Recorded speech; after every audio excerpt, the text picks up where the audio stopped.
I हो भनेको भारतलाई छुने भनेको है, भारतलाई छुने भनेको। नम्बर अफ आई भनेको के हो त भन्दा भारतलाई छुने।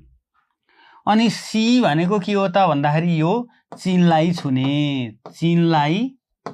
छुने, हेर्नु है बोर्डमा, चीनलाई छुने है। यो भारतलाई छुने, यो चीनलाई छुने। अनि यो बीचको भनेको दुबईलाई छुने, दुबई देशलाई छुने, यो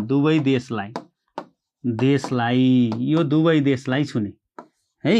यसरी छ।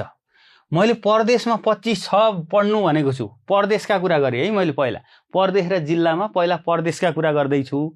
25 छ भन्ने छ, 25 छ भनेको छ यहाँ हेर्नु त। 25 छ भनिसकेपछि यतापट्टि 25 लेख्नु पर्यो, यतापट्टि 6 लेख्नु पर्यो। अब एउटा कुरा तपाईले के बुझ्नु पर्यो भने परदेश त 7 वटा छन्। परदेश 7 वटा भइसकेपछि 25 लेखो भनेपछि 2 नम्बर र 5 नम्बर लेखो भन्ने बुझ्नु पर्यो। परदेश 7 वटा छ, 7 वटा परदेशमा 2 नम्बर परदेश र 5 नम्बर परदेश लेखो भनेर बुझ्नु पर्यो। अहिले जिल्ला पढ्दा छुट्टै छ, फेरि परदेशको कुरा 25 छ भन्ने। त्यसमा 7 वटा परदेश छ, 1 2 नम्बर परदेश लेखो, 5 नम्बर परदेश लेखो, 6 नम्बर परदेश लेखो, 1 नम्बर परदेश, अनि 2 यहाँ गयो, 3 नम्बर परदेश, 4 नम्बर परदेश, 5 गयो, 6 गयो, 7 नम्बर